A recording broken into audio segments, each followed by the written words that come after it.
Right. అప్పుడు మాత్రమే దీనికి ప్రత్యామ్నాయం దొరుకుతుంది. సుధాకర్ గారు, ఓకే? ఇప్పుడు న్యాయ వ్యవస్థకు సంబంధించిన విషయం అన్నారు మీరు. ఇది ఈరోజు న్యాయ వ్యవస్థే ధర్మాన్ని కాపాడింది. ఒక్కసారి జస్టిస్ గారి దగ్గరికి వెళ్దామండి. రిటైర్డ్ హైకోర్టు జస్టిస్ చంద్రకుమార్ గారు. చంద్రకుమార్ గారు నమస్కారం. నమస్కారం అండి. 500 రోజుల పాటు ఒక వ్యక్తిని కన్విక్షన్ కాకుండా లోపల పెట్టడం అంటే అది indirect punishment. Next process it self punishment. The process it self 500 days kept him in jail without being convicted. How can you justify that? లేదు, జస్టిఫై చేయడానికి లేదు. చాలా అన్యాయంగా జరిగింది, చాలా అక్రమంగా జరిగింది. ఇప్పుడు మన రాజ్యాంగంలో ఏంటంటే ప్రధానంగా రైట్ టు లైఫ్ అంటే జీవించే హక్కుకు చాలా ప్రాధాన్యత ఉంది. జీవించే హక్కును కాపాడాల్సినటువంటి బాధ్యత అందరి మీద ఉంది.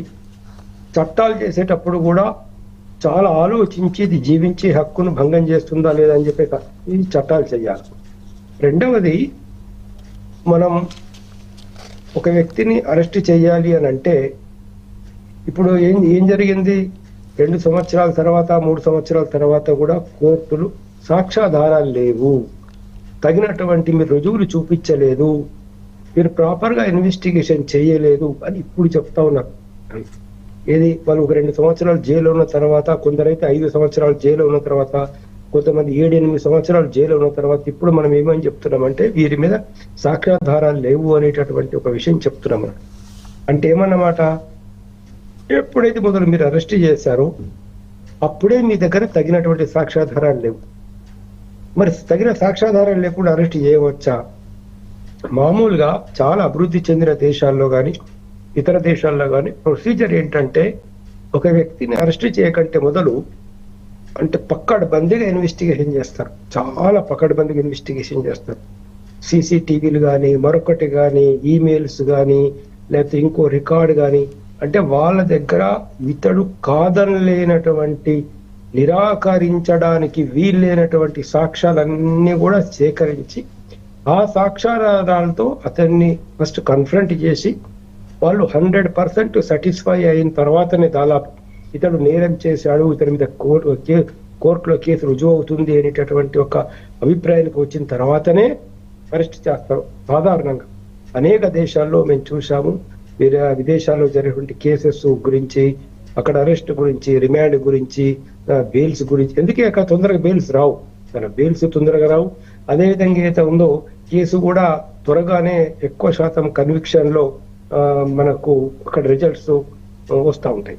కానీ మన దేశంలో అట్లా ఎందుకు జరుగుతున్నది? మన దేశంలో జరగడానికి కారణం ఏంటి అంటే ఈ అధికారంలో ఉండేటటువంటి అంటే పోలీస్ వ్యవస్థ, పోలీస్ డిపార్ట్మెంట్ కావచ్చు, సిబిఐ కావచ్చు, లేకపోతే మరొక సిఐడి కావచ్చు, ఏ డిపార్ట్మెంట్ అయినా కావచ్చు, ఇన్వెస్టిగేటింగ్ ఏజెన్సీస్, లేకపోతే నేషనల్ సెక్యూరిటీ ఏజెన్సీ కావచ్చు, ఎవరైనా కావచ్చు, వీళ్ళు ఏంటంటే కేవలం వాళ్ళ మీద ఒక ఎఫ్ఐఆర్ ఇష్యూ చేయడము, ఎఫ్ఐఆర్ ఇష్యూ అయిన తర్వాత మరి నా దృష్టిలో అయితే రాజకీయ ఒత్తిళ్లకు లొంగిపోయి లేదా ఎవరైతే అధికారంలో పవర్లో ఉన్నారో ఆ పవర్లో ఉన్నటువంటి కనుసన్నలలో మెలిగేటటువంటి పోలీస్ ఆఫీసర్స్ వీళ్ళని వెంటనే అరెస్ట్ చేసేయడం, అరెస్ట్ చేసి రిమాండ్కి పంపించడం జరుగుతూ ఉంది. ఇప్పుడు చూడండి, మొన్న అక్కడ మనకు ఆంధ్ర నుంచి ఉన్నటువంటి ఒక ఐపీఎస్ ఆఫీసర్ను రిమాండ్ కోసం పంపిస్తే Bihar court chief judicial magistrate ఏం చేస్తాడంటే నేను రిమాండ్ అంగీకరించనని చెప్పేసి ఆయన ట్రాన్సిట్ రిమాండ్ ఇవ్వడానికి అంగీకరించలేదు. సునీల్ నాయక్ కేసు లోపల. సో ఎందుకు?